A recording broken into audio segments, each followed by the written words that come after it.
নমস্কার, কেমন আছেন সবাই? আজকে আমি আপনাদের একদম অন্যরকম পদ্ধতিতে কাঁঠালের রেসিপি তৈরি করে দেখাবো।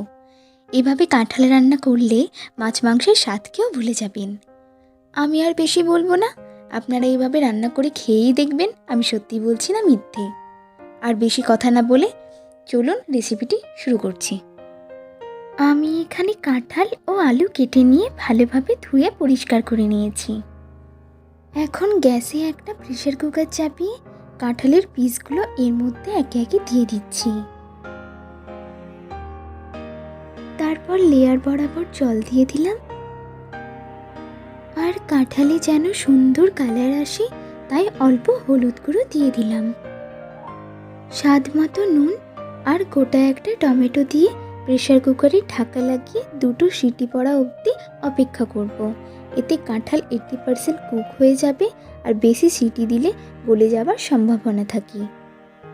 একদিকে কাঁঠাল সেদ্ধ হোক, এইদিকে আমি আলুগুলো ভেজে নেব। প্রথমে গ্যাসে কড়াই চাপিয়ে সর্ষে তেল দিয়ে দিলাম। তারপর আলুগুলো দিয়ে দিচ্ছি। অল্প হলুদ গুঁড়ো দিয়ে দিলাম, এতে আলুর কালারটা সুন্দর আসবে। আলুগুলো আমি লাল লাল করে ভেজে নেব। আর অবশ্যই রান্নাটা সর্ষের তেলে রান্না করবেন, এর ফলে স্বাদটা একদমই অথেন্টিক আসবে। আলুটা আমার ভাজা হয়ে গেছে, এখন একটি পাত্রে তুলে রেখে দেব। এইদিকে কাঁঠালটা সেদ্ধ হয়ে গেছে, একে একে টমেটো ও কাঁঠালগুলো তুলে নেব। আর এই সেদ্ধ করা জলটা রেখে দেব, এটা পরে আমার রান্নাতে কাজে লাগবে। এখন যে তেলে আলুগুলো ভেজে নিয়েছিলাম সেই তেলে কাঁঠালগুলো দিয়ে দিচ্ছি। কাঁঠালটা ভেজে নেব, এর ফলে টেক্সচারটা খুব সুন্দর আসবে। কাঁঠালগুলো ভাজা হয়ে গেছে, একটি পাত্রে তুলে রেখে দিচ্ছি। কড়াইয়ে কিছুটা পরিমাণ তেল অ্যাড করে দিয়েছিলাম। তার মধ্যে 2টো তেজপাতা, 2টো এলাচ, 2টো লবঙ্গ, 2টো দারচিনি আর গোটা জিরে দিয়ে দিলাম। এখন কিছু সেকেন্ড নেড়ে ছেড়ে নেব। একটা সুন্দর গন্ধ বেরোলে হলুদ গুঁড়ো আর কাশ্মীরি লঙ্কা গুঁড়ো তেলের ওপরে দিয়ে তার মধ্যে 1 চামচ পেঁয়াজ, রসুন, আদা ও কাঁচা লঙ্কা বাটার পেস্ট দিয়ে আর বাটি ধোয়া জলটাও অ্যাড করে ভালোভাবে কষতে দেব 4 মিনিট মতো।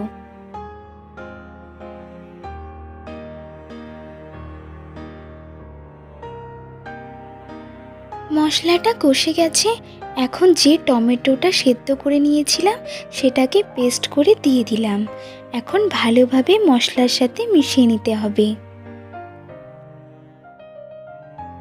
তারপর একে একে দিয়ে দেব গোলমরিচ গুঁড়ো, ধনে গুঁড়ো, অল্প চিনি স্বাদটা ব্যালেন্স করার জন্য, আর ঠিক এখন দিয়ে দিচ্ছি গোটা 6 রসুন ও পেঁয়াজ কুচি। মিশিয়ে নিচ্ছি। আমি একটু অন্যরকমভাবে এই রেসিপিটি রান্না করে থাকি, ঠিক এর জন্যই কিন্তু রান্নাটা একদম অন্যরকম ও সুস্বাদু হয়। এরপর এই মশলার মধ্যে আমি কাঁঠাল সেদ্ধ জলটা দিয়ে দিলাম। এবার ঢাকা দিয়ে 5 মিনিট রেখে দেব। 5 মিনিট পর ফিরে এলাম। মশলার গ্রেভিটা দেখুন অপূর্ব লাগছে। আর এই রান্নাতে গ্রেভিটাই বেশি ইম্পর্টেন্ট, তাই প্রত্যেকটা স্টেপ ফলো করবেন। এখন ভেজে রাখা কাঁঠালগুলো একে একে দিয়ে দিচ্ছি। এবার ভেজে রাখা আলুগুলো একে একে অ্যাড করে নিচ্ছি। মশলার সাথে ভালোভাবে মিশিয়ে নেব। মেশানো হয়ে গেছে, এখন কাঁঠাল সিদ্ধ করা বাকি জলটা দিয়ে দিলাম।